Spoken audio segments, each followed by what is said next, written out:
Welcome to the Sharpe Way show. So happy to have you with me this evening, a little bit past 7 p.m. on the East Coast. And yes, I'm here today talking about a very interesting topic. And I know a lot of people have asked me, Larry, you don't really talk about the Ukraine war much. Not really a thing you do. I tend to talk more about domestic policy. That's true. I spend a lot of my time actually talking about New York even. So I sometimes go even deeper. But I thought if I'm going to talk about the Ukraine war, let me talk about somebody who's been there, who's actually been there and seen some stuff, and give us some insight that you can't actually just see on some TV station or on some mainstream news. So I'm bringing to you today a very interesting guest, a man who has gone from being a plumber, believe it or not, to a soldier, yes, to an author, and now a trainer or something. He's something else cool. The man himself, Michael McGarrey. How are you, sir? Hello, everyone. I'm good. I'm actually currently in Moldova. So there we go. I'm not sure if that's good or not, but okay. It's better than it was. Yeah. Oh, there we go. Yeah. Okay, better than it was. I do like that. And guys, if you want to, you can follow him on Twitter at Michael McGarrey with an E1. It's right there if you check on the bottom of your screen. Or also you can see on the show description. You can also purchase his book if you want to. The link is right there on both YouTube and Facebook. So, Michael, let me ask you. You went to Ukraine to train Ukrainian soldiers, correct? Yes. Originally, I went there. Let's see. I originally got to Ukraine. I crossed the border for the first time into Ukraine, March 13th, 2022. So, wow. So February 24th is when the war invasion started. Yep. March 13th is when I crossed the border. What makes somebody pack up and go, you know what? I'm going to go ahead into a war zone. That seems a little bit odd to me, Mike. I'm telling you the truth. It seems odd. What makes a guy do that? Man, you know, the way that whole thing played out was pretty weird. I was actually just on my last round of revisions for Life's Memorable Moments. I was sitting. You're right. And I was sitting at my laptop, you know, going through the last little bit of revisions. Yep. And this would have been the 27th of February. Okay. And a message popped up on social media from somebody. He's like, going, "Hey, I'm putting a team together to go to volunteer in Ukraine as instructors. You want to go?" And like, without even thinking about it, I said, "Yeah, why not?" So hold on. So wait a minute, you're a volunteer? Yep. 100% volunteer. Hold on. Now, wait a minute. You're a volunteer. I automatically assume that some big, contractor is writing you checks for six figures. I think that's everybody's assumption. That's right up. The lunatic libertarian pops up right away and says, "How much were you paid for your skill sets?" He's thinking the same thing, right? Nothing. Wow. Zero. I didn't. The entire time I was there, I never received a single dime. And and I didn't even ask for anything either. Like even in the very beginning, for the first, I guess, 6 months I was there. I started with one organization that petered out and didn't really even get going, and then I was with another organization that also fell through, and then I stayed on my own and just continued, because by that point I had already made contacts with individuals. So do you speak the language? No, I had to organize all my own interpreters and everything. Wow. It was it was a really big challenge. Do a lot of people there? Okay, so there aren't very many people that. Okay, so I heard this really great way of how they put this is that they like to say they're like dogs, right? Okay. They can understand, but they can't speak it. So they can understand. Yes. They can understand English, but they can't speak it. Got it. I understand. Sam says, "Man, God bless." So you have someone on your side, my friend. You have someone on your side. There we go. Yeah. Someone is. All right. So you head over there. You start training these people. Who are you training? Are you training like reservists heading back into the field? Are you training green people who like don't know anything? Are you training draftees? Are you training volunteers? Who? Through the course of 2 years, it's all the above, Mm, right? When I first got there, the first let's see, I got there in March. By the last week of March, and through most of April, I actually started teaching tactical combat casualty care, which is sure. basically just battlefield first aid, First aid. right? Yep, I've been Yeah, through it. yeah. It's just, only like, so when you think of first aid in the States, you think more like trying to keep everything as clean as possible Right, and whatnot. right, right, right, right, Whereas on the right. battlefield, it's just stop the bleeding. Keep them alive. y- Yeah, exactly. Yes, Yeah, yeah. Do yes. whatever it takes to stop the bleeding and get and stabilize them enough to Get them moving. transport.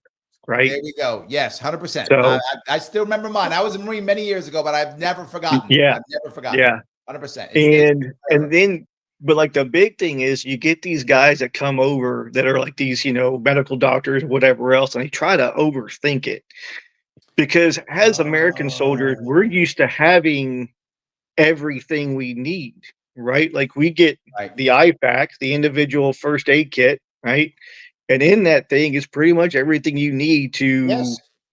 to save yourself, right? Right. I mean, you get some high speed ones, and they'll have IVs and stuff if you need to, right? 100%. Yeah, yeah, yeah. No, I get that Well, completely. I can see how a doctor could come in and not understand the expediency that you require in a battlefield, particularly in a world where that heavy minefields, so lots of limbs mhm, being blown and trashed and broken, lots of that, right? Limbs of mhm, brings up tourniquets, right? So, yep, all right. of course, right? All that kind of stuff, and also drone strikes that come out of nowhere. I mean, there's a Well, that's a lot new. of stuff out of nowhere. So the whole drone thing really was something I had to adapt to, right? Mhm. Because that wasn't something that we had to deal with in Iraq and Afghanistan. Right, Like, and that's going to be a big changer going forward with future 100%. wars to come, right? We can talk about that a little bit later, but the big thing, especially in the beginning, was how little these people had as far as medical stuff, like individual medical equipment, Got it. right? So in the beginning, one of our main focuses were trying to get things like tourniquets and Israeli bandages and all these different and like combat gauze and whatever else into to get to individuals after we gave them a 3 or 4 day crash course in first aid. So let me And walk then down a road real fast. I want to ask this piece now. okay, I know as a Marine, 13 weeks in boot camp, and then yeah, at least 6 weeks after that in infantry school. right. And then, I mean, right. So we're talking 6 months before I see the field, right? I mean, Yeah, literally like the six army months was the before I see same the field. way. Yeah, Same yeah, idea, right? What about right. these guys? How much time from when they walk in their room till they get in the Oh, field? so I will say this: the longest I think I ever had a group was 2.5 weeks. So Whoa, yeah, whoa, whoa, whoa, hold on, hold on, hold on. Are you yeah, telling me that they got 2.5 weeks training and then we're mhm, fighting Russians? right, yeah. When some I'd only get for less than a week. So, and the bad thing about that is, like, especially in the beginning. In the You're beginning, like, sending them to their death.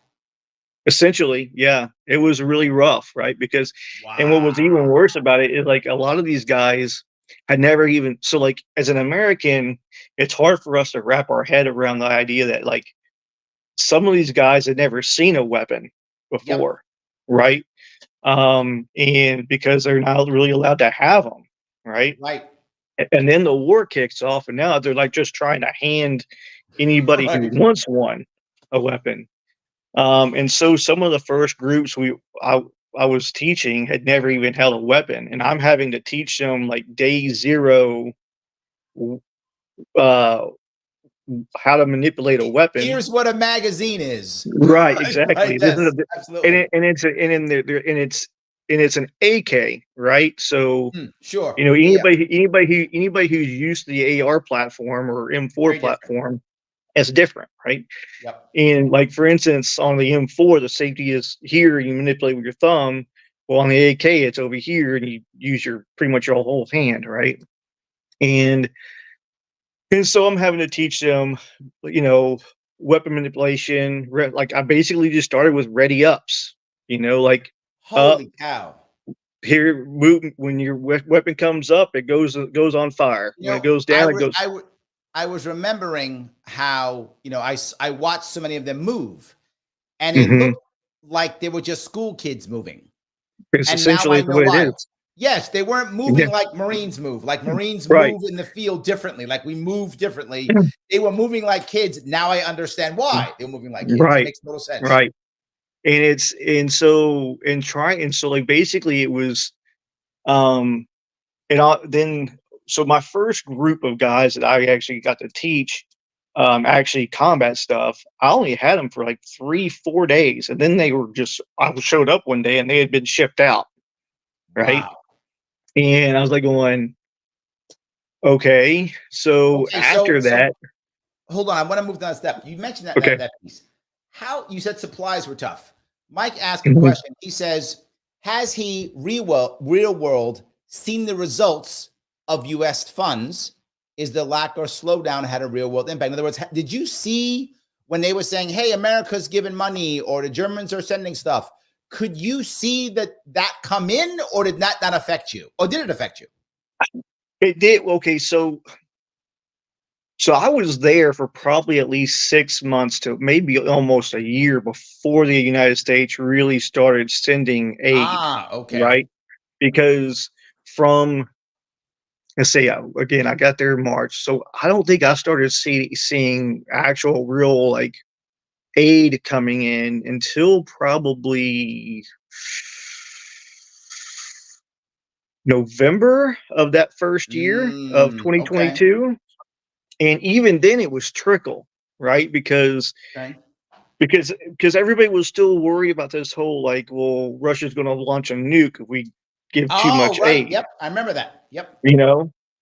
And so which in my opinion is all a farce, right? Like they just they throw that out there because and they know that's a good way to get the United States and everybody else to back off, right? So let me walk on Um that road real fast. Let me talk about the Russians if I could. Have okay. you met any, or either on the front line, or have you met any EPWs, any Russians? Have you met Russians that are fighting on this war? No, Okay. no. I because and that's the thing, right? Like because there are probably there are some that are some floaters Sure. in wherever in Ukraine, whatever, but I didn't meet any except for when I was actually close to the front, which they call the zero line, right? And but like they're the guys shooting in my direction, right? So I'm not having a conversation with them. Right. So, Right. Yep. but Yep. but no, I mean like I didn't meet any, no, and I didn't see Okay. any EPWs. I mean that's Do because that just wasn't something that was part of my do you have scope. any idea how much training the Russians had in comparison to the Ukrainians? Do you know if they were better trained, the same trained? Do you know? I'm gonna say I will say they're better trained, I Better guess, trained. but it's 1980s Soviet tactic better trained, right? Ah, okay. So Got it. I'm not saying that they're well trained. I'm just saying Got it. that at least they have some sort of training, right? Understood. Yes. What Oh, hold on one what second. the Gene asks, what's an EPW? An EPW is an enemy prisoner of war. That's the new POW. They used to be called POWs, but now when right, we say POWs, we think of Vietnam. So they wanted to get rid of right. that thought process, that brain process of Vietnam. So we don't say POW anymore. We say EPW, enemy prisoner of war. That's what EPW is. Thank you for Yeah, that, Gene. So sorry. no So problem. keep going. I apologize. I wanted to take care No, of that question. So you're saying So they're trained well, but they're trained in old tactics. They're trained the old right, way. Got it. right. And the big benefit that Russia has over Ukraine, the major benefits they have over Ukraine is manpower, um, air superiority, and just what seems to be a almost unlimited supply of rockets and artillery. That Right? seems like some really big benefits. They are huge. I mean, the biggest Yes. one is air superiority, right? Mm. Um, so, this is what since I first got to Ukraine and I got to go to the front the first couple of times was like until we get some way to where we can at least shut the airspace down and make it a fair war or ground war, then it's just going to be you're looking at basically a stalemate where Ukraine's going to have more losses, right? Got it. Um, That doesn't sound good for Ukraine. it's right, but here's the thing: is like so now Poland and everybody are talking about giving F-16s. This is kind of relatively new development. It's I think around the first of the year, I guess, is when, Mhm. or maybe it was towards the end of last year, really, is when they started talking about getting F-16s in there. Mhm. And I'm just like, oh, you're a dollar late in dime, it's you're a little I late got you're a you. little late to the game, So let me Um, shift to the piece if I could. You've y- spent time yourself in Afghanistan and Iraq, correct? yes, both. I feel Mhm, like just an outsider, right? I was in the Marines back in the 90s, so I did not see Iraq. I was in during the first Gulf War. So I'm an outsider looking in now, right? And I've heard mhm. stories from a lot of my Marine brothers from Iraq and Afghanistan, particularly Iraq, not as much Afghanistan. Mostly I've heard a lot from Iraq. I feel like Iraq and Afghanistan were different, but that Ukraine is even way different than both. Is that true It or is. Yeah, it is, and there's a couple of things that make it a lot different, right? Is like the big thing, the thing that stands out the most to me is when you're in Iraq and Afghanistan, the war is all around you. Like there Mm, isn't a front. The front is everywhere, right? Like, I mean, it's like Vietnam. you're not, yeah, yeah, you're not even safe on your fob, right, or your patrol Right. base or whatever, right? Whereas here in Ukraine, unless you're like right on the front, you wouldn't even know there's a war going on, except for like an Oh, occasional rocket strike. I okay. mean, shops are open. I can get coffee, like depending on where you are, right? Like my apartment when I wasn't teaching or whatever was about 3 hours as a drive. About 3 hours drive south of Kiev, right on the Dnipro River, right? So Okay. I was pretty much right in between Dnipro and the city Dnipro and Kiev. And there, I mean, you wouldn't even know there's a war going on. We got Wow. rocket strikes about once or twice a month, but you spend enough time in Iraq and Afghanistan, and That's nothing. that doesn't even, yeah, it doesn't bother you too Right. much. Right. But Okay. but I Okay. So mean, so it's so the front line is a key piece. It's much more like a World War II or Korea compared to it's Vietnam or yes, that. right, Got right, it. Okay, exactly. then no, that's good. That's what I kind of had a feeling. Let me talk to my audience for a second, guys. If you like Mhm. what you're hearing, do me a favor. Click the button that is like. Click the button that is like now. I'm talking about stuff like war, so they're going to demonetize me. So since they're going to demonetize me, be good to me and click that like button because you like it. If you are watching this on X or on Twitter, retweet this or re-X this or repost this, whatever you read the thing. Do that thing, redo it. It's important. Please do it. Also, if you're watching on YouTube, subscribe if you haven't. If you don't subscribe, I'm going to take it as you hate soldiers. So that means you hate soldiers if you don't subscribe. So please subscribe right now. If you want to super chat me, you can to support the show. But something else, Michael's being very good to us. He's given us so much time. Do me a favor, follow him on Twitter right there. You can see his Twitter handle right there. It's also in the show description. And if you like what he's saying and you think he's a good guy, then buy his book. He's volunteering. The link is on Amazon right there. Click that link. Go buy his book. It's a good book. Go buy it. So it's a nice thing if you would do that. I would appreciate that. Let me keep going if I could. Trench warfare. Everybody thought that Ukraine was going to be World War III, and we found out it's World War I. Yeah, basically. Well, it's kind of yes. Okay. So it is. It's kind of a mixture. I guess it's a mixture of World War I and World War II, because in certain parts, when you get outside of the big cities, like, if you get outside of Bakhmut, which is pretty much all with all the artillery now, it's pretty flattened, but you get outside the cities and whatnot, that's where you get your trench warfare. But then you get inside the cities and it's urban, right? So you're, room clearing, essentially. And only it's room clearing in the sense of where you've got just the town's been pretty much just rocketed to shit, right? Pardon my language. So it's basement clearing, basically. Essentially, right. It's rubble. And you're just going through, it's just rubble. So like your, trip hazards are insane. I can imagine. Yes. Like even if I had, like, let's say you put me back with one of my Army infantry teams where we work together day in, day out forever, we'd still have trouble, right? Sure.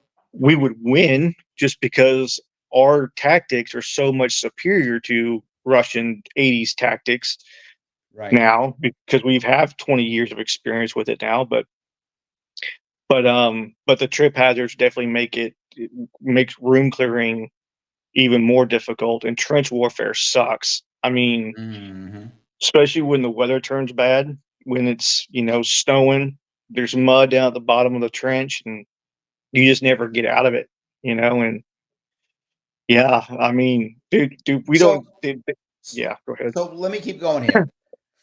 What about Ukrainian leadership, right? What I've heard that they still follow a Russian model mostly, and that it's generally all the troops are kind of just all troops, and then the officers run everything, versus I know in the Marine Corps, I'm sure you're aware of this, me being a Marine, it's like 1 in 12. There's very few Marine Corps officers. NCOs do everything.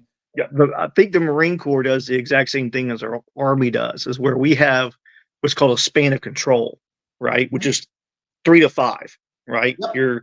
Correct. You have a team leader that's in charge of 3 dudes. You have a squad leader that's in charge of the other 2 team leaders, right? And whereas, and everybody has the role if my team leader goes down, the next dude picks up and takes command, right?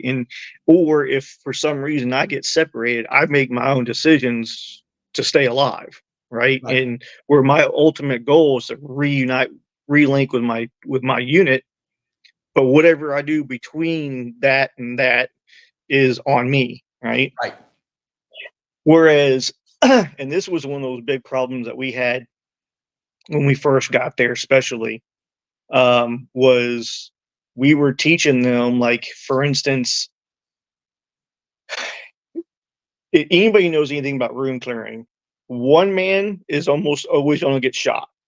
Like, if I want to be one man through a door, I want to be one man through the first door, because at least then it's a surprise.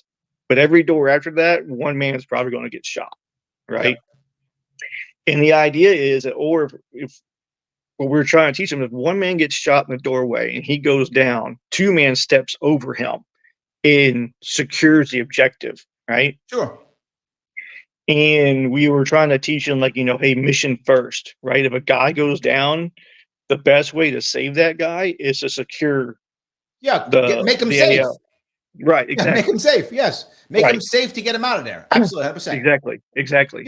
Well, trying to explain that to them was, like, just mind-boggling to them, right? They were looking at us with disgust, like we're, like, telling them to leave their guys behind. Like, oh no, that's not what we're saying. We're just saying secure the battleground first, and then worry about getting your guys, right? Or at least give your medic a wall of lead to hide behind while he gets the casualties, whatever. Anyway, so that was really hard. They would be tough to figure this out, because they would want officers there to give them the orders, and it's challenging them to do that. Got it. Okay. And I have a question asking about you, personal question. Mike, where's your true home? Where are you from? Fort Worth, Texas. Oh, there we go. Okay. Yeah, yeah, There we born and go. raised. I I even rode bulls and stuff back in high school. So That's yeah, good. yeah. I like that. All right, so let me keep walking down that road then. Is the Russian leadership and Ukrainian leadership then very similar styles, or no? From what I can surmise, again, I don't know a whole lot about the Russian military except for what we read, but we all kind of Mhm, read the Russian military wrong, right? We all thought they would steamroll Ukraine, and here mhm. we are 2.5 years later, and they're still basically not making any ground at all, right? Absolutely. And what I really blame the majority of that on is failure of logistics on the Russian side, right? Okay. They're in the very beginning, there were tanks running out of fuel because didn't have leave a lane open for fueling trucks to come in and refuel their tanks. Got it. So, like very early on, you see tractors, farmers pulling Russian tanks, right? Like Wow. Ukrainians. I remember that. Yes. I remember that. Oh, that's Yeah, why they're running out of fuel. yeah, yeah. They're running out of fuel. Ah. So I Wow. think I Wow. know a couple of guys who actually have a Russian tank in their garage. So so Well, yep. Okay. There we go. So yeah. I guess you're talking about the difference between the two wars. I appreciate that. But now let Mhm. me ask something else. You've been training people there for about 2 years. Yeah. Have they Mhm. have the people coming to you changed? In other words, are they younger, older, happier, not as happy, are more draftees, more volunteers? Have the people changed in the time you've been there who are coming to you? Yeah. I mean, so I kind of started getting away because what was happening was I was trying to teach people that had basically just got their draft orders. Yep. And so I was training them up and then or trying to, and then like 5 days later they're gone. Right. Mm, So I kind of try to like so every 3 months I had to leave, right? Because they still have their visa rules, right? Which seems oh, weird got to it. me, even though there's a war zone going on and I was there as a volunteer, but whatever. Anyway, um so when I came back, I had kind of like changed gears. When I came back the first time, I had changed gears and I didn't go all the way back to the States. I just went to Italy or something, Hmm. right? And which also kind of gave me a good idea like what the different countries of the EU were, how they were viewing the war, right? Which we can get into a little bit. But so what I did was I went from teaching draftees to teaching people that had signed up for the draft but hadn't been drafted yet, Ah, right? okay. And so I was basically trying to focus on the ages between 18 and 25, right? Or Got it. 30, right? Um, if I got anybody who was, say, close to a little over the age of 45, which is like I'm 43 now, so then it's like you need to be in some sort of relatively decent shape because Sure. I'm gonna work you pretty hard, right? Right. Especially since I might only have 2 weeks to Yep. work with you, right? So it's going to be rough. It's going to be a hard two Yep. weeks. Right. So anyway, and then it got to where I was like, whoever wanted to show up, like my focus is going to be on the draftees, right? The potential Got it. draftees. Yep. But if any civilians want to show up or whatever, then they're welcome to come along Got it. also. Just Got if it. we can work you in and whatever So else. let me ask And about that piece, right? I hear mhm, the problem is if you go on YouTube to see what's happening, yeah, mhm, who knows? Everyone says what they think is right, right? It's yeah, very much become like you're pro Russia, you're pro Ukraine, whatever. I'm going to ask right. your opinion. Being there, do most in people you met, do most of the Ukrainians you meet, are they sick of the war? Are they happy to fight the war? Do they want to fight? Are they Are they like, why are we doing this? Where's their head?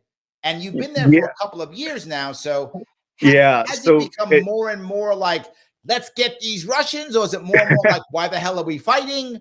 What are the people thinking it's at your meeting? they okay. So it's changed a lot over the last two, because it's war fatigue, right? After 2.5 Ooh, years, okay. you kind of get that it's not like us going to Iraq and Afghanistan, because we're there for a year and we come home for 6 months, right? Right. Well, Right. they're having to live in it, right? Right. So you get, and so there's air raid sirens every night, and so that's tiring, and people drown it out until actually rocket hits, and then they're freaked out for about a week, and then it's all back to whatever, right? Um, in the very beginning, it was all like, yeah, let's go kick their ass, right? Like, Right. but let's everybody wanted to get a piece, right? But now, um, you're having, this is one of those, this is kind of going to touch onto that corruption part. There's a lot to get into as far as corruption goes, Okay. uh, but like, you're actually like there's draft dodgers, right? Sure. And you're going to have that in any war. I don't give it Yep. anybody, like we have it, right? We have it too. Um, 100%. Yes, I agree. yeah. So, But if I get what you're saying that early on, more yeah, people were motivated to go in. Now people are getting exactly. war fatigue, and less of them want to go in. I guess a better way to explain it would be like this. So, like, when I first got there, they had more people trying to join than they could take, right? Ooh, Like, it was like, okay. we're full. We don't want to take any more, right? And now it's like they're lowering the draft age. I think it was 25. They're lowering it down to like 21, right? There's still like anybody from the age of like 15 to 65, I think it is, can't leave the country, right? Right. Unless you've already served an X amount of time, right? And then you can get, like, I don't know, a 36-hour pass, or don't quote me on that, but something along those lines of a leave, right? Um, but anyway, but now it's like they're lowering the age and they're having a hard time filling numbers.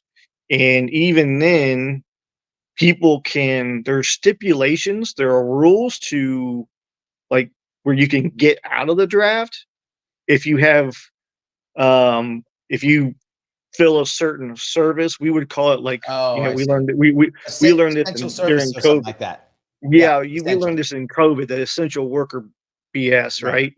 Right. Whereas, like, I mean, I don't know what essential, like, anybody who needs a job is. Probably somebody who pays or is connected to the government is probably There you essential. go. There we Exactly. go. Yes, that's how that works. So, but So what let they've me ask the started. next piece though. Hold on. The Okay. part that I've heard, and again, I'm hoping you'll clarify this. I've heard that there's a lot of wounded, like tens of thousands of wounded people who are in Ukraine now. Is that real? And does that affect people? Are there really people who are lost their limb or are in a wheelchair or things like that? Is that a thing, or is that just propaganda? Yeah, I mean, so it's like any other war, right? Like, you can't go through 2 years of freaking sustained combat without having casualties of some Of sort, course. right? But the problem is no And one, if you ask the people who are pro-Ukrainian, will very mhm, often say, oh, it's hardly any. And the people who are pro-Russian will go, there's millions. So I right. don't know what the Right. reality is, right?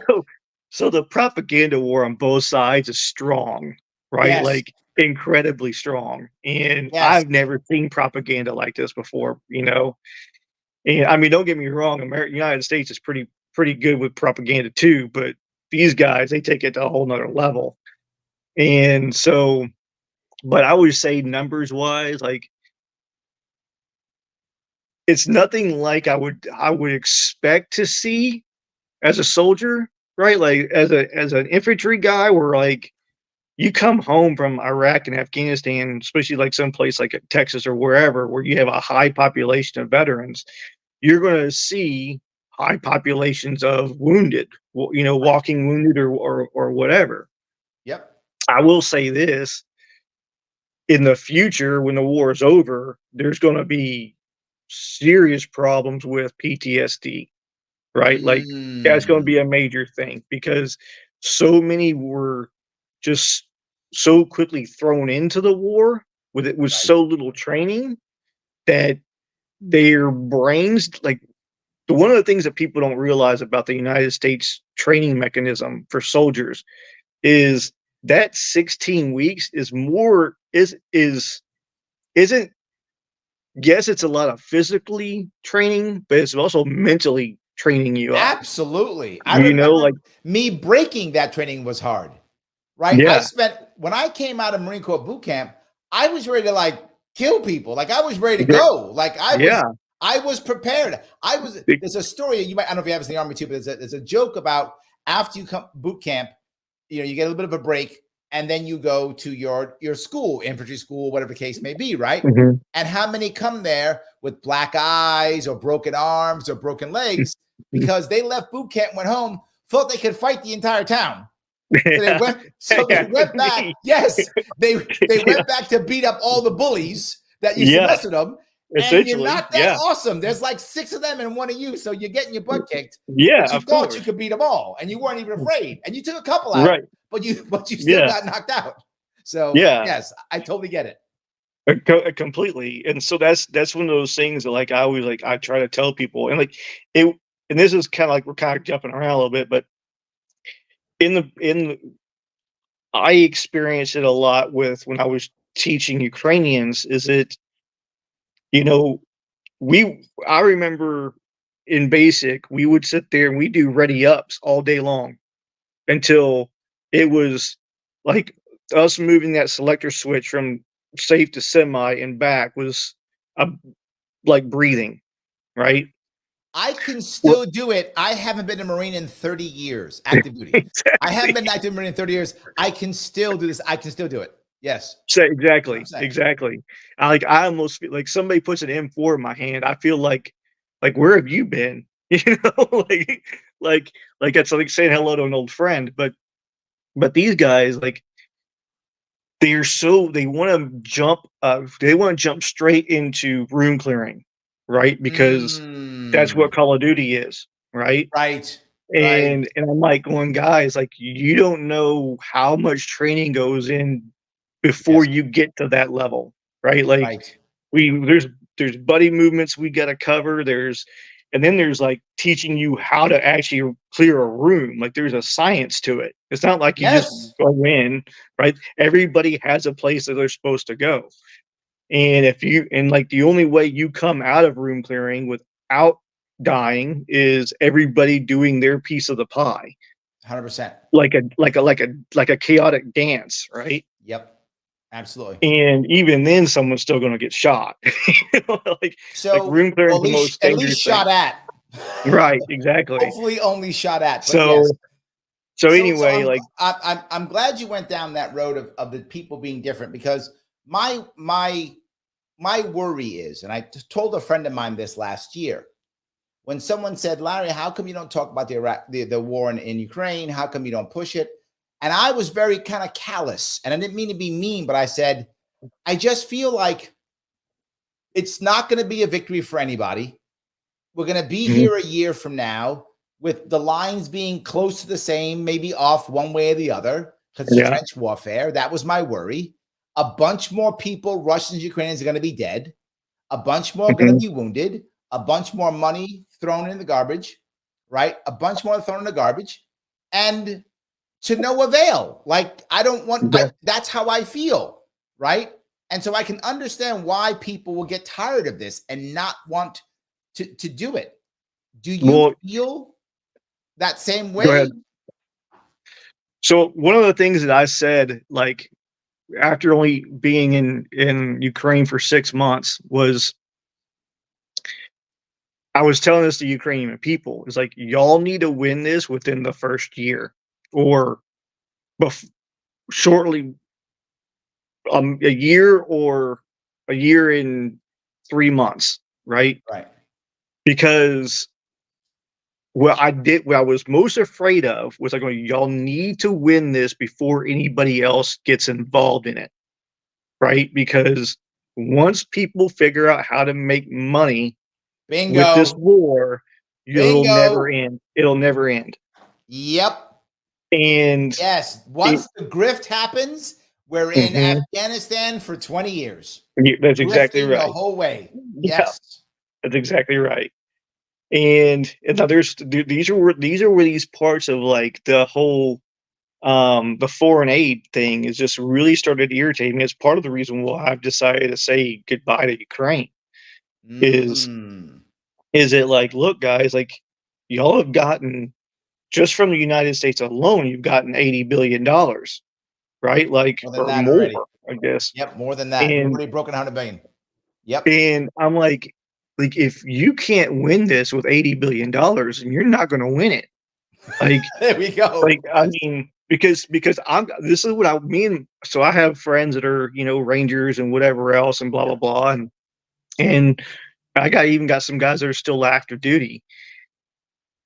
And I was talking to him like, God, like, dude, you give me $80 billion, I'm gonna go out and hire some of the most badass mercenaries you've ever met before in your life, and this thing's gonna be over in 3 weeks.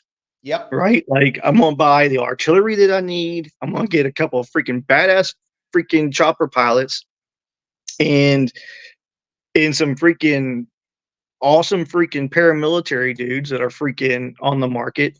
And this thing's gonna be over in 4 weeks because we'll put together an op and this thing will be done. So Right? let me walk down that road. You brought up a very Okay. important piece, right?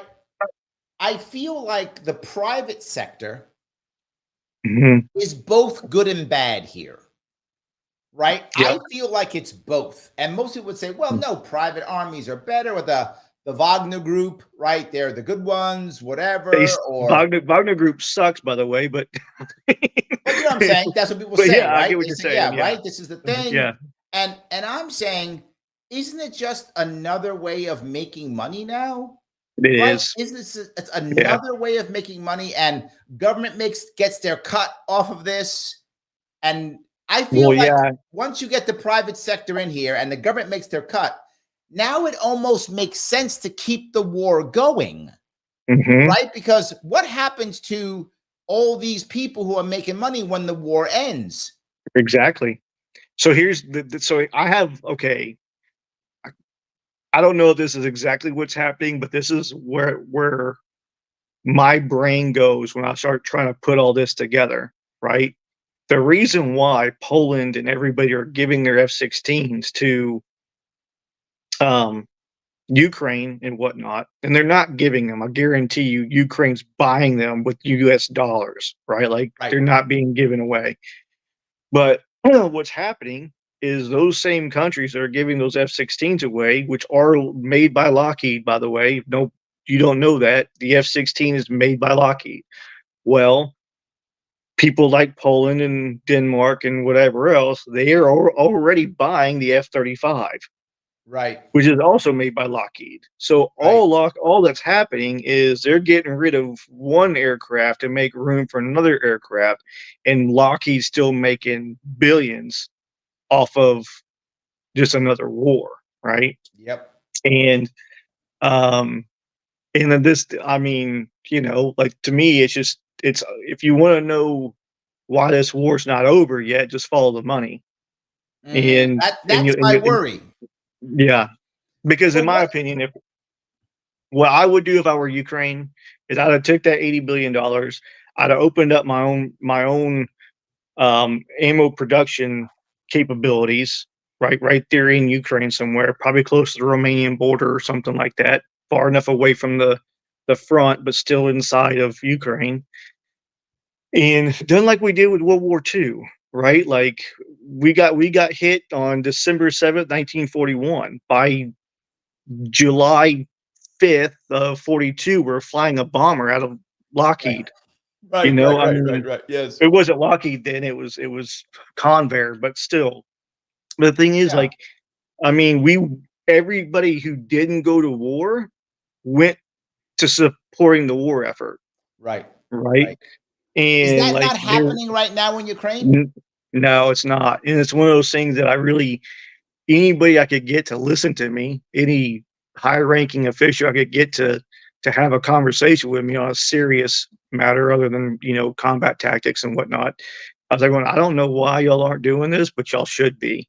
Like, if Mm, y'all really wanted to win this thing, this is what y'all would be doing. Like, look at what the United States, like, I love America, obviously, but I'm not just saying this because I'm an American. I'm saying this because this is what America did that right, ended the freaking World War II.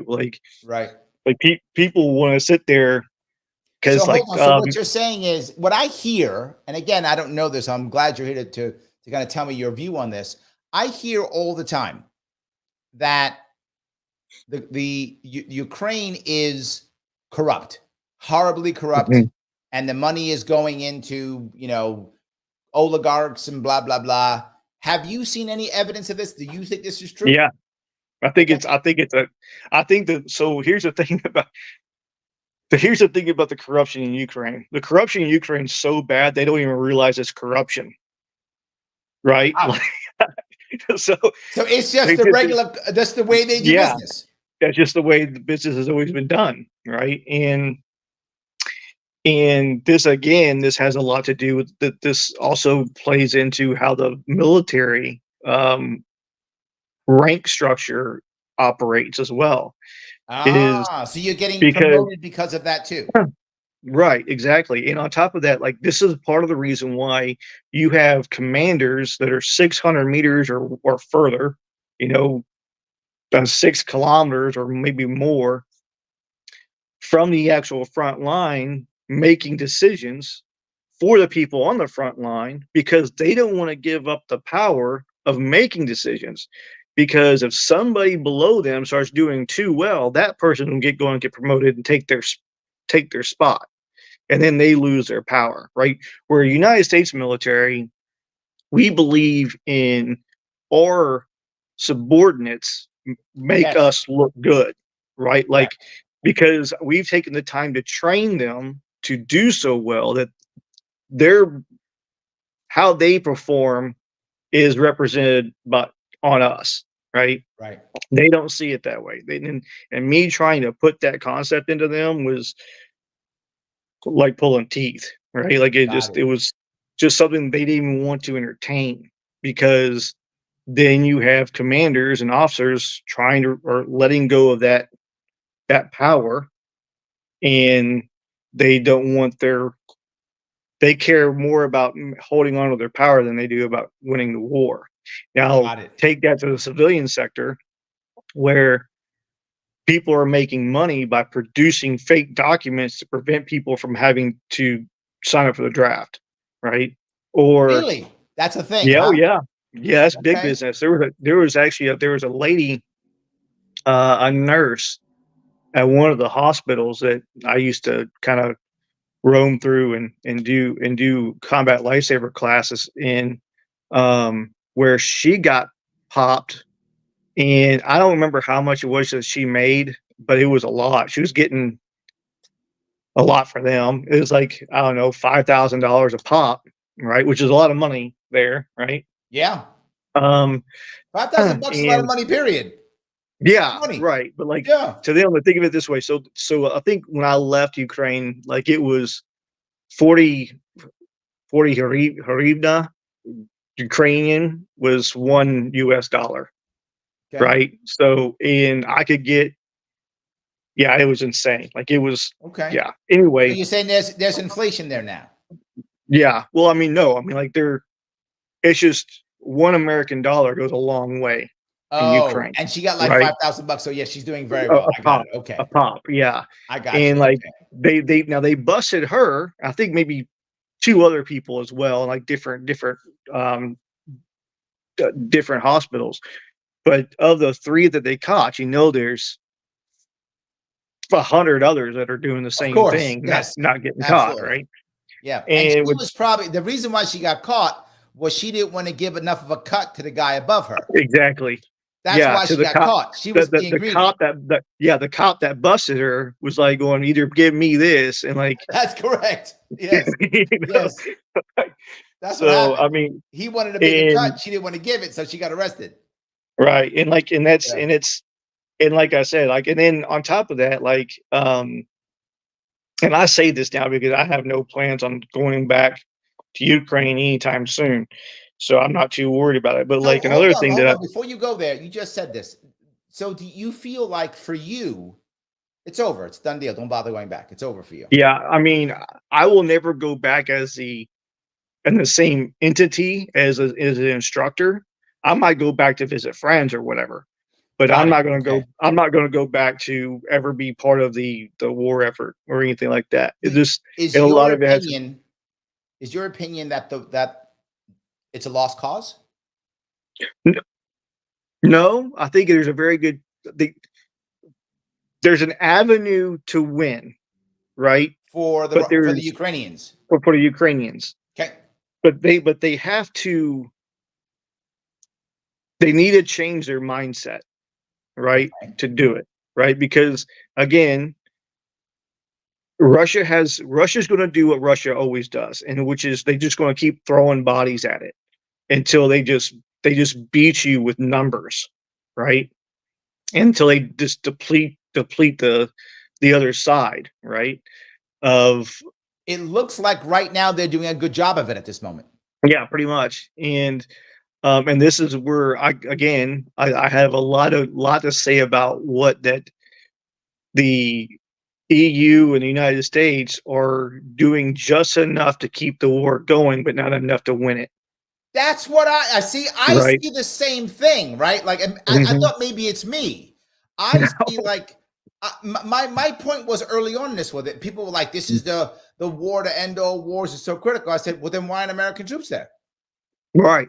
If Yeah. this is I was really my mindset was if this is really the war of the worlds and Russia's going to take yeah, over the world and oh my God, well then why aren't American troops there then if it's that big of a deal? We should why aren't we exactly. throwing That's every dollar at this? and But then they this is say it, this is but the then don't act that way.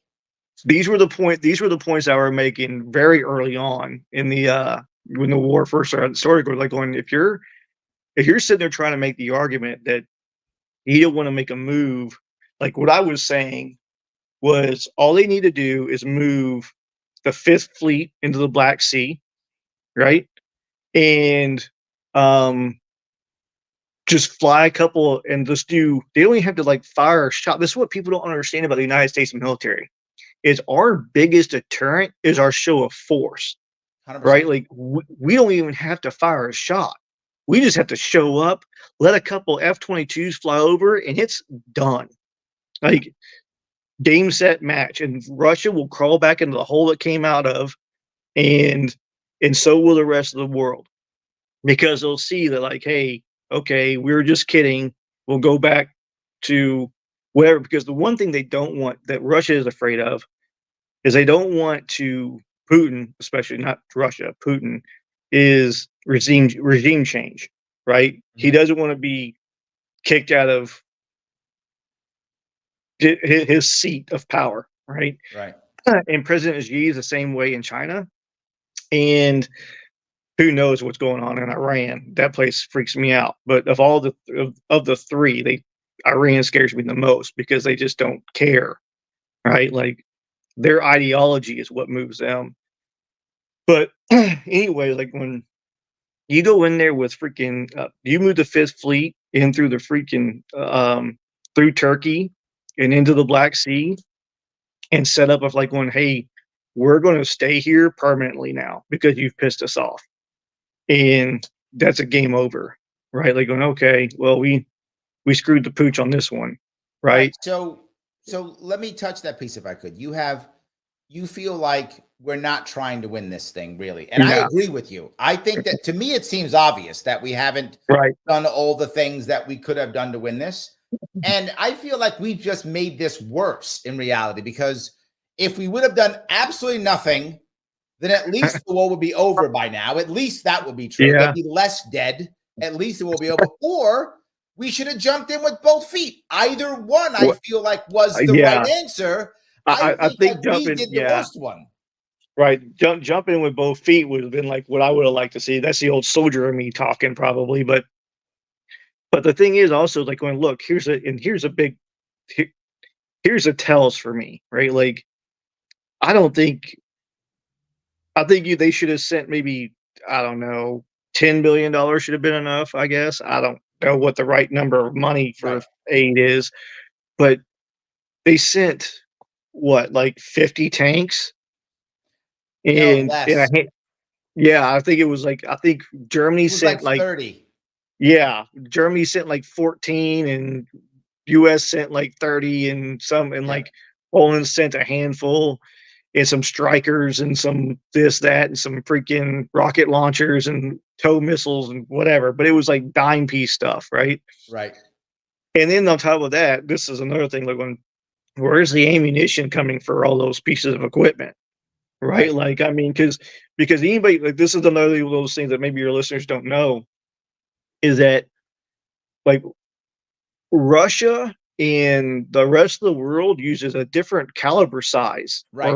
Absolutely. or difference Yep. like so like take the mortar system. I can speak about the mortar system because They use I used to 122 be millimeters, yeah, and you like don't. for us Yep. for us it's the 60, the 80 and the Yep. 60, the 81 and the 120, right? Yep. Well, the Russians they have 82s, 122s Yep. and 40 millimeters where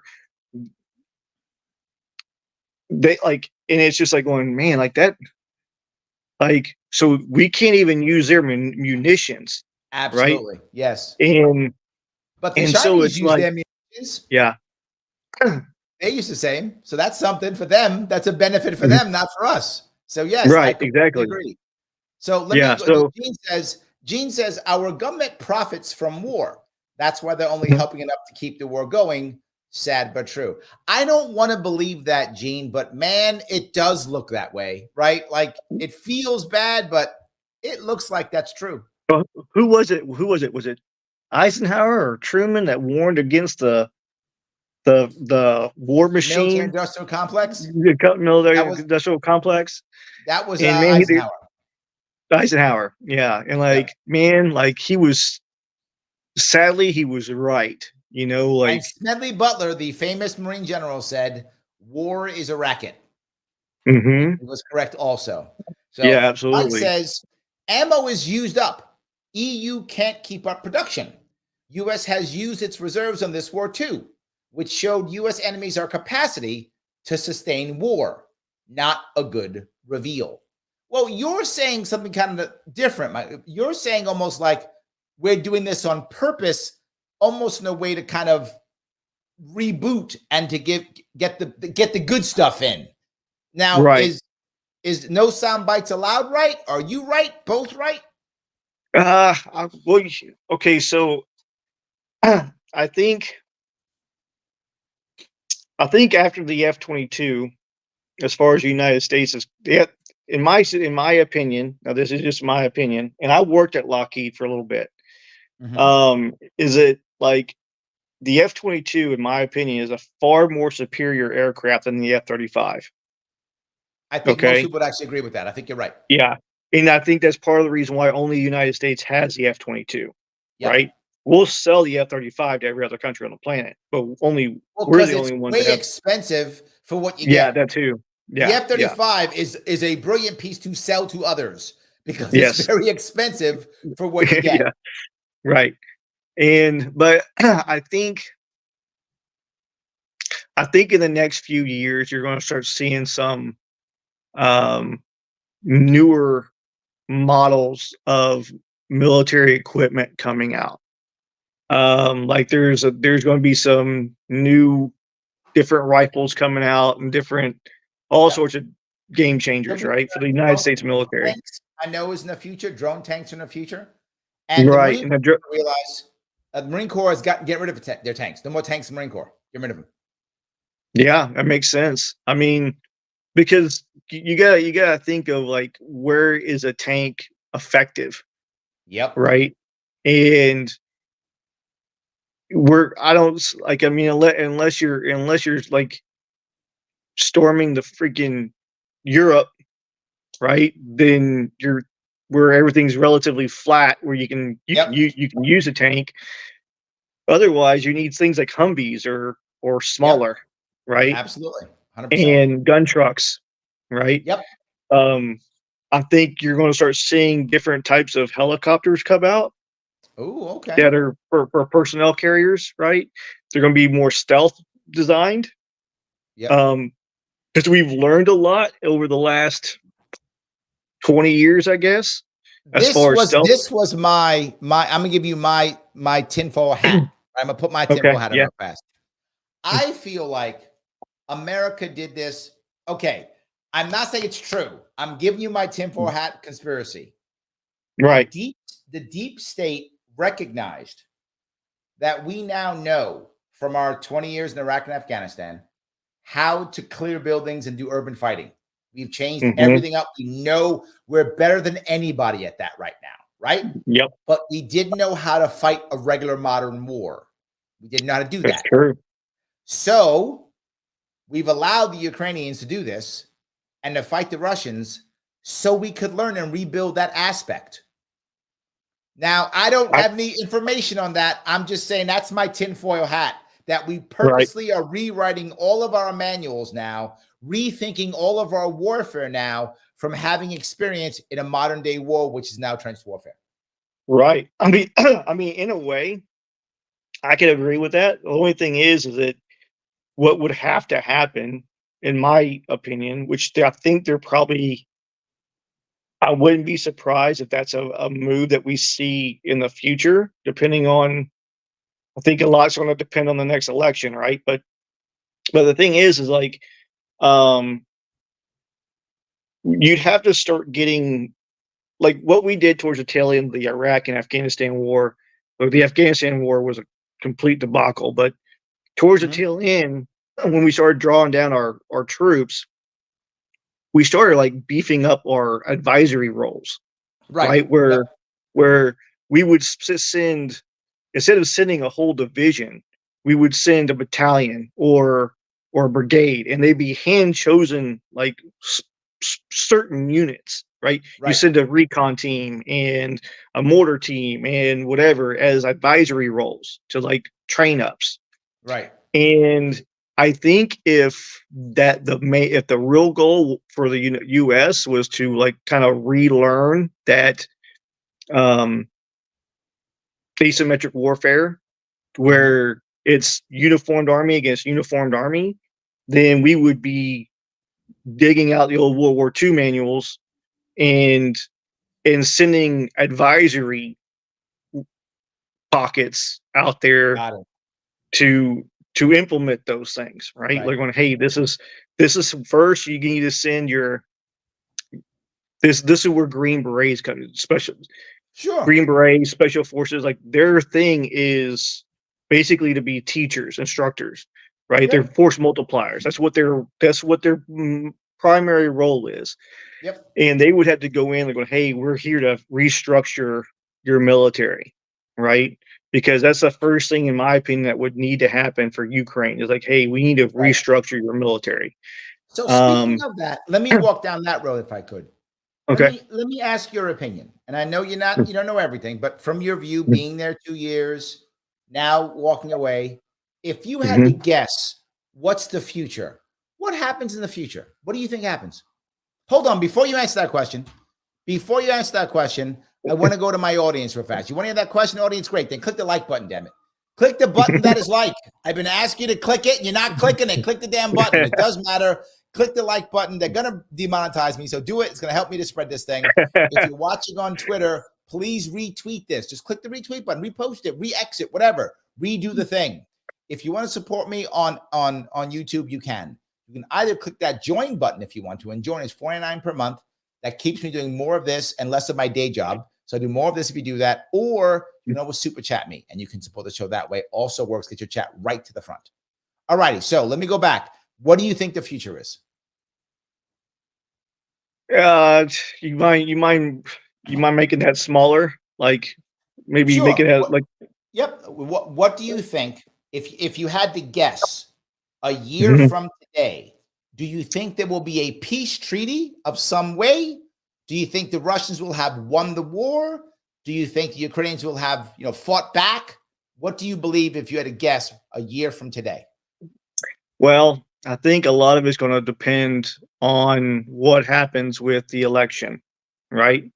And I'm going to go ahead and tell you that everywhere I've been in Europe, right, outside of Ukraine, been to Italy, Denmark, um, Romania, now Moldova, um, all over the place, right? And all eyes are on the United States with the next election to see Okay. what happens with the Ukraine war. I can tell you this: people are getting tired of their governments using sending aid to Ukraine, right? Okay. They are getting tired. Be- Okay. because Oh, hold on. because Let me ask the question now. If so, do they think if Trump or if Biden wins, one of them is going to end the war, or one's going to throw more money at the war, or what? What's well, the okay, so mindset? they think Biden will throw more money at it, and that Okay. Trump will end it, right? Ah, got it. Eh, Okay. Right. And so, and this is where like one of those things where I think is kind of interesting who you talk to, right? If you talk Okay. to the younger generations, right, like 25 and below, right? Again, this is outside of Ukraine. Right. Then they're more likely to like not really even give a shit about Oh, okay. with either one way or the other.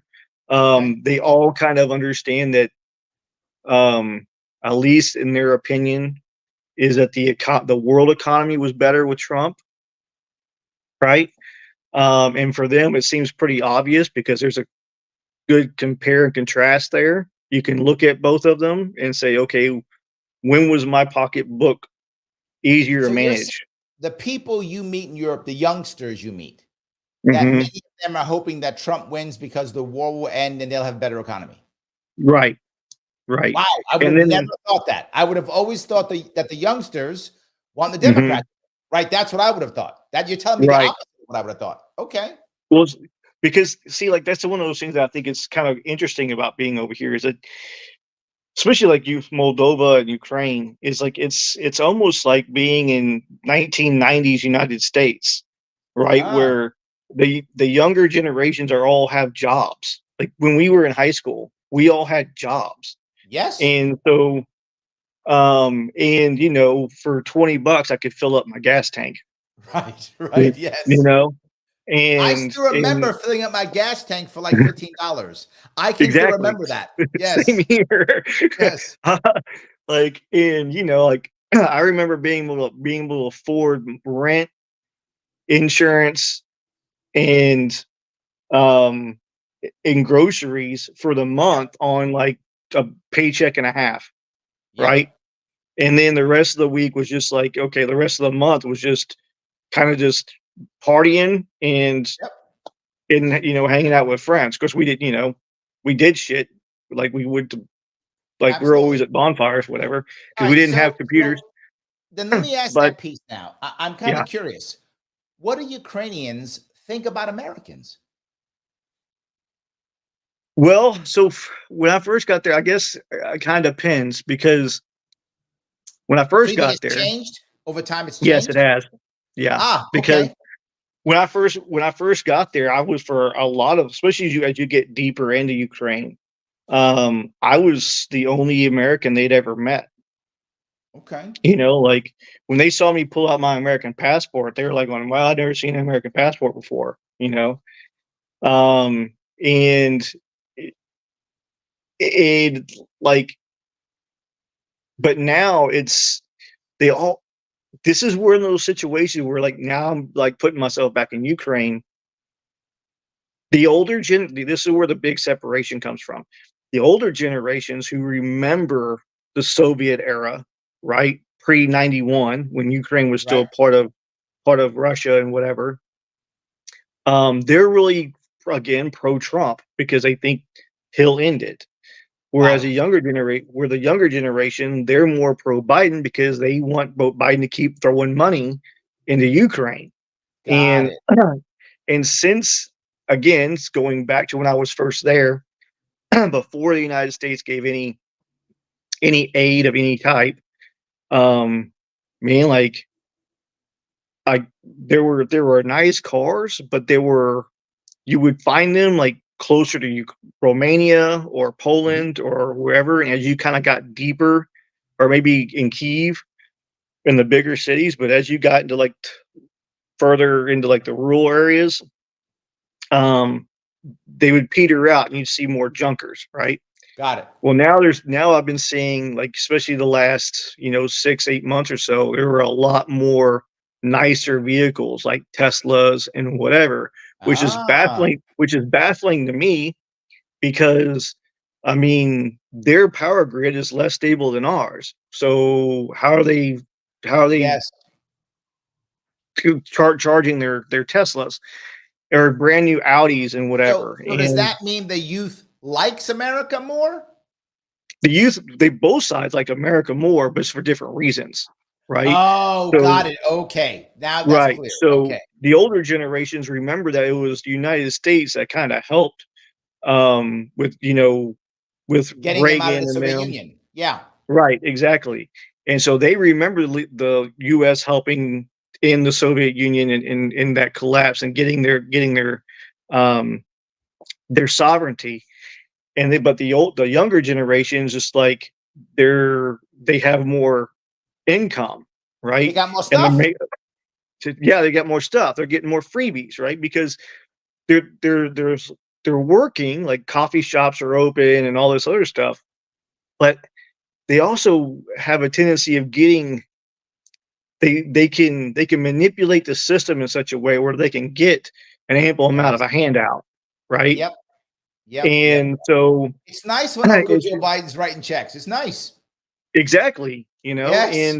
It's nice. and this is but it's not just Joe Biden. It's like this is another one of those things where like, okay, you're talking about tinfoil hat, but like other other countries are kind of doing the same thing. And it's really kind of like what's happening in the United States from what I see from outside looking in is the same thing that's happening in like a lot of other countries where the governments are writing checks while while the local economy is in the tanker. And so the Mm, population in like Italy or Romania or Poland are like, um, dude, like stop sending money to them and keep it here because right. we need it, right? Right, right, right. Oh, I And like what you're saying. Let me do a quick super chat though. Sam, yeah, thanks for running on. He says, I love Larry's pizza and baseball stories on inflation. I tell that story. I thank you for that, Sam. I tell the story when I was a kid in the 70s in the Bronx. There was a place called Joe's Pizza. And Joe's yeah, Pizza, I remember it's the first time I understood what inflation was. I used to go to Joe's Pizza and I would get a slice of pizza. I was a kid, like 8, right? A kid you used to go by yourself back in those days, right? Then you have your mom around you. So I go down to the pizza shop and I will buy a slice of pizza. And I remember I gave him 50 cents for the slice of pizza. And he gave me back a nickel. And I was like, no, no, no, no. You made a mistake. You got to give me a dime. He said, no, the price went up. I said, what? He said, the price went up. It's not 40 cents anymore. It's 45 cents a slice. And I was like, mind blown. Like oh yeah, oh, pizza's 40 cents because I'm 8 and it's always been 40 cents. So therefore it will always be 40 cents a slice. right. And it went to 45 cents a slice and my mind was blown. I remember the first time that I kind of freaked out about inflation was when, again, like I started off as a plumber, and after I graduated, my first job was as a baker in high school, Mm. and I got like I don't know like $4 an hour I think minimum wage, right? Yep.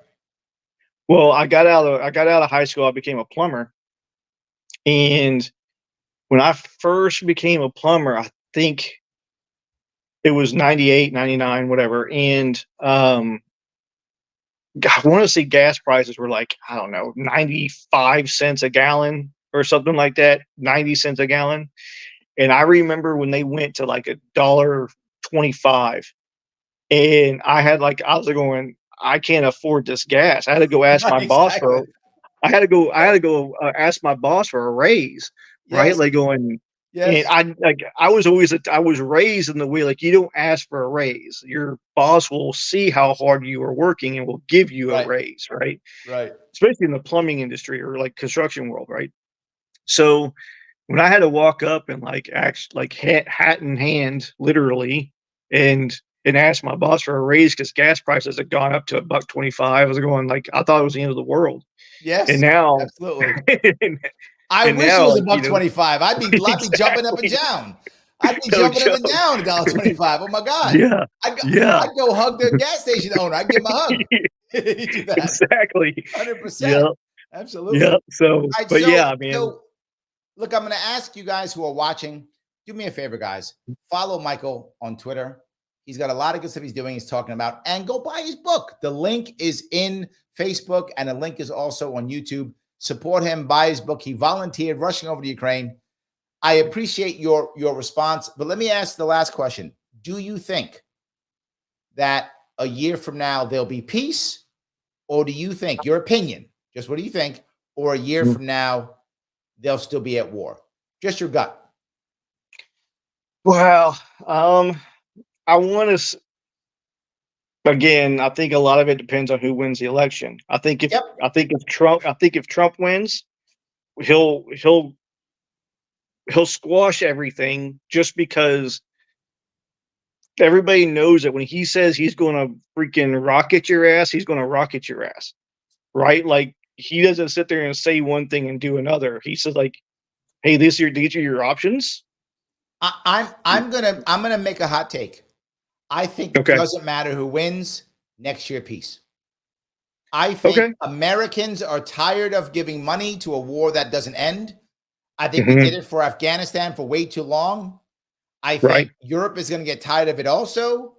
And I think my hot take is by next year, no matter who wins, peace. That's my hot take. Well, That's my hot take. my worry is not just is what happens with, if Russia smells, what happens with China and Taiwan, what happens with Russia, what happens with Iran and Israel, right? And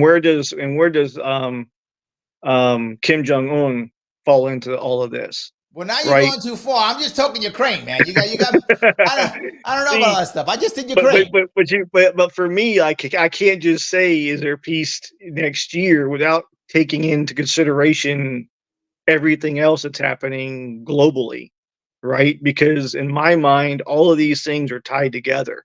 Yes, but Like, I don't think the average American thinks that way. I think the okay, average American says, I don't care about Ukraine anymore.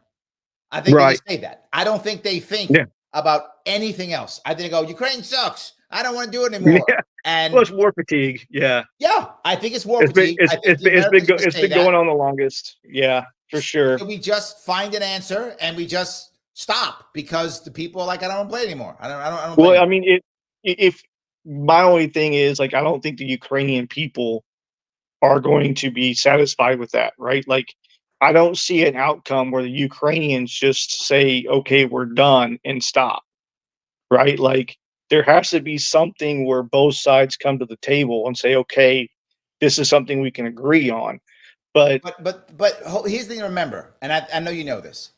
Whatever you might think of Ukraine or not, Ukraine cannot fight without support, without American and European support. exactly, yeah, So if whether it's Biden or whether it's Trump, whoever, if they go to Ukraine and go, okay, it shuts off on Thursday, like that's it, it's done. It's not nothing else is yeah, coming. Period.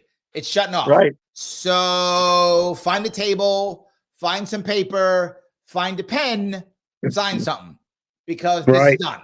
Right? Find a right. paper, sign. That's what I believe. And again, I don't have proof of this. This is my gut. I think by next year that happens. They sign Hey, something. Whatever it is. Yes, I would like to see both sides just go back into their corners and just be like, "Hey, let's forget this shit happened That would and be amazing. go back to the way things were when like we'll stay on this side of I'll stay on this side of the world and you stay over there." And Right. I think yeah, so Yeah, but yeah. David says, unfortunately, the U.S. government hasn't tried to win a war since World War II. Also I true. agree. I And agree with that. yes. Mhm. And Yeah. unfortunately, the U.S. population has put up with it and let their tax dollars be wasted. It will go on for Mhm. longer if Biden wins. I hope you're wrong, David. I hope I'm right. And I hope no matter what, next year it's gone. And Jean agrees. She goes, I hope you're right. I do. I hope it ends. I hope it will. Michael, before we wrap this up, anything you want to bring up? Anything you want to say before we wrap this up? Well, I think I'll give, like, since you got the link to my book in there, I'll give a little quick, Please. like, tell about what life's memorable moments is. Please. So life's memorable moments is a memoir, but it's a comedic memoir. Basically, Okay. I take, like, it's 10 chapters. It's short. It's only like, I don't know, 175 pages or something like that.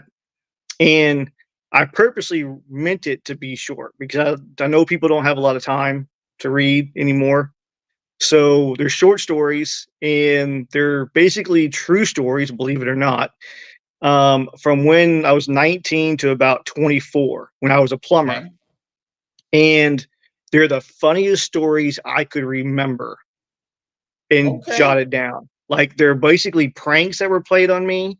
They were lessons that I learned, stupid things that I did, little bar fights that I got into that didn't turn out exactly the way I wanted them to.